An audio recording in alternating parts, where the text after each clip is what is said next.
Hello everyone, my name is OPSR, and in this video I'm going to teach you how you can kill the Ender Dragon in Minecraft Bedrock Edition within a minute of entering the end, with a simple trick speedrunners use called the one cycle.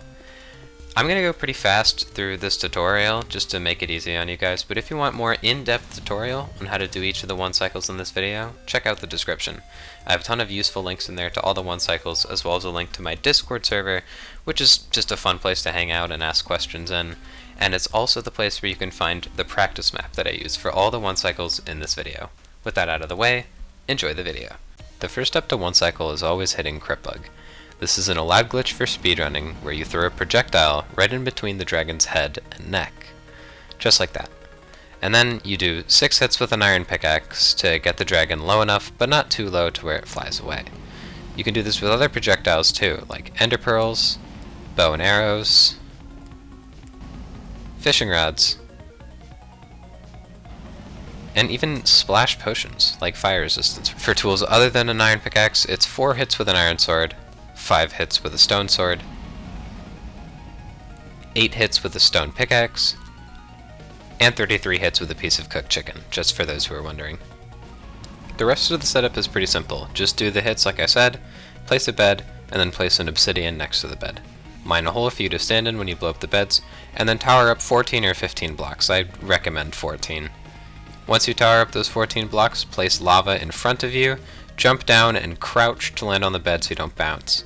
And then, with these timings, blow up the 3 beds using the side of the obsidian, and the dragon will die. There are 2 mistakes beginners often make when doing one cycles, and the first one is bed timings. If you go too fast with the bed timings, you'll hit invincibility frames and the dragon won't take any damage from one of your beds. If you go too slow, the dragon will just fly away.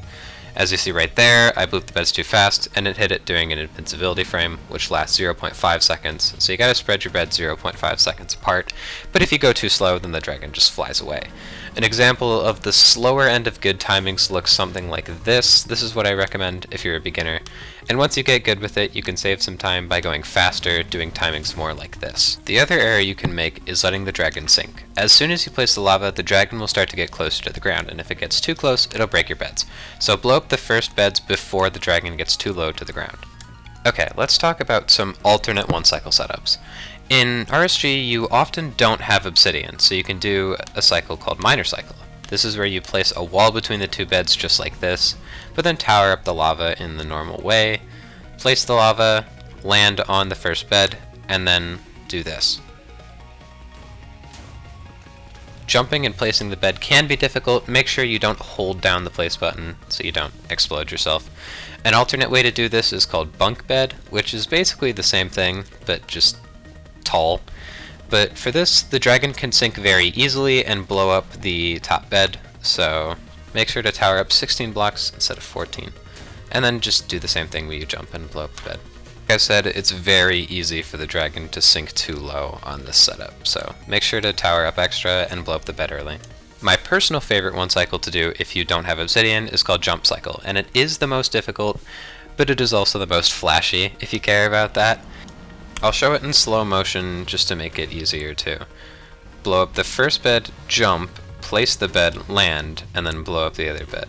It'll be hard at first, but it'll become like second nature eventually. Here are some one cycles that require some extra obsidian but are very fast. This is called Bite and Blast. It uses 3 obsidian, but you hit the dragon 6 times, you place obsidian in these spots, and then you blow up the beds on the faster end of the timings just so the dragon doesn't fly away, because you don't need lava for this. A similar one cycle is called Dank Cycle, and it's essentially the same thing, but you need to be more precise with the timings, but if you are, it is 100% consistent.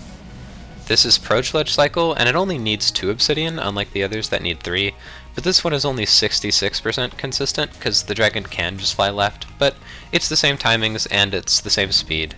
Finally, the hypothetical situation where you don't have lava or obsidian, you can just go for an RNG cycle, which is a 1 in 10 chance of working, so I don't recommend it. The other thing you can do, and this is viable for set seed runs as well, is Dealt, where you do the crit bug while the dragon's perching and then blow up the bed right before it reaches the fountain.